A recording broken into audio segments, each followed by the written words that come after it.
In this tutorial, I aim to introduce acceptable referencing style at UNSW Canberra.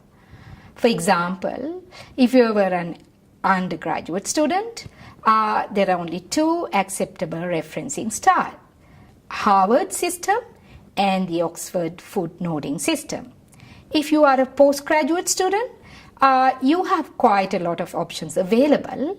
However, it's very important for you to test what you are supposed to be using according to your discipline, according to your faculty or the school. Let's look at some citation styles. This is a good paragraph. This is a good extract from a colleague of mine. You can see green numbers 1, 2, 3, 4, 5 and 6 on this slide and 7 on this slide. These numbers indicate different ways that you use in-text citation. Let's look at number 1. Number 1 is Oxford 2009 to Rose et al. 2003. So what does that mean? If you read the sentence, you'll understand what it means. Rose et al. And others developed a specific approach to scaffolding literacy for schools, which has particular relevance also for the tertiary sector. So you see that the writer is using these two sources to include information in his paragraph. You say that the writer says that two sources, one Oxford 2009, two Rose et al. 2003. Perhaps you see a difference in that number 2. What does et al. Mean? If you see number 1, it is a single author. It's a publication by a single author. If you look at number 2 is not a publication of a single author, but is a publication by several authors. Because when you include full information in the paragraph becomes longer, sentence becomes longer. Therefore, we use shortcuts to include or indicate that this source is a source by many authors, but the main author's surname is indicated there, Rose et al. 2003. Number 3. If you see, once again, the author becomes a prominent place in this sentence. Rose et al. Explained that in schools, this approach to scaffolding entails reversing the typical literacy teaching sequence. So you see that the author, that the source that many authors have written has become prominent there, saying that they explain. So different way of using the source. If you look at number 4, there is a quote. How do you know that it is a quote? It begins with the quotation mark. Provide a literacy context to develop writing. Page 8 and closing inverted commas. What does this mean? It means that provide a literate context to develop writing. Those group of words are not writer's own words. They are from the original source, from Rose et al. So the writer does not use Rose et al.'s words as his own words. He separates the section in his paragraph by using inverted commas. And also he includes the page number here. So you see that he's not plagiarizing. He's acknowledging that he has taken this exact group of words from the original source. And number 4, if you see, 3 dots. What does 3 dots mean? 3 dots mean that the extract or the sentence that you have borrowed is just a part. You're not including the full sentence. Let's look at number 6.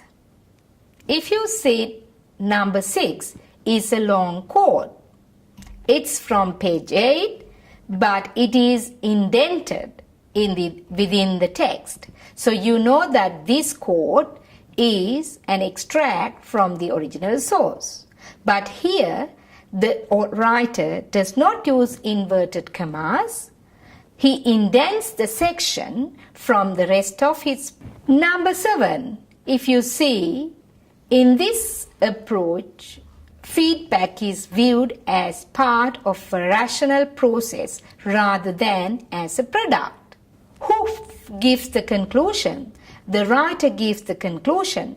However, he draws this conclusion not by himself, but by using the idea from Price et al. 2010. Therefore, within brackets, he used Price et al.'s reference so that he's not plagiarizing his idea. Okay, this is another example, and it includes the list of references. Have a careful look at this paragraph and try to identify author prominent, fact prominent, short quote, and a long quote used in text. All right. In this reference list, you see 1, 2, 3 sources. You see full information in these references. Garofalo is one source. Caceres is another source. Millard is another source. So the writer has used 3 sources in his text. So he has acknowledged the sources in text as well as in his reference list. In his reference list, he gives full information of the source. And because it's coming from a journal article, he gives information to locate the journal article, what the journal is, what the volume is, and page numbers. So if you are interested, you can use this information to search this article. If you look at the Caceres source, he does the same thing. Number 3, it's a book, and he gives the name of the book and also the publisher's information. All right, let's have a careful look at the footnoting referencing style. This is different to the style that we looked at before. The style we looked at before is Harvard referencing, inline referencing system. That means you see the citation within the paragraph. However, in this, the writer uses footnotes. Number 1, it's a fact. So this idea is from a source. It's from Millard's. You don't include Millard's name there. You have a footnote there, and you can find out where this idea comes from. Number 2, in fact, Caceres. So you know that this is the author prominent. Author has become the subject. However, the footnote indicates more information of the Caceres publication. Footnote number 3, perhaps you can easily recognize what it is. It is a long quote. It's a long quote from Garofalo, and you see the full information under the reference list. Number 4, it is a fact. Footnote 4 is from, once again, Garofalo, from music publishing to MP3. So whatever you borrow from other writers, been acknowledged. So you won't be accused of plagiarism if you try to practice using citations in your writing. As I said before, writing the reference list, you include the full information of the books, journal articles, newspapers, websites, and other sources. As this is a short tutorial, I don't have time. Please refer to a reference guide, and we have some links on our all-unit websites. If you want to find more about footnoting reference style, please have a look at the links given in the all-unit website. Apart from what I have discussed before, there are other important aspects of using citations and referencing. Your citations should be systematic. If you're using APA, you have to use APA throughout. You will not use Harvard in that essay. So if you're using Harvard referencing, you have to use Harvard throughout. You need to know what the differences are and use them systematically.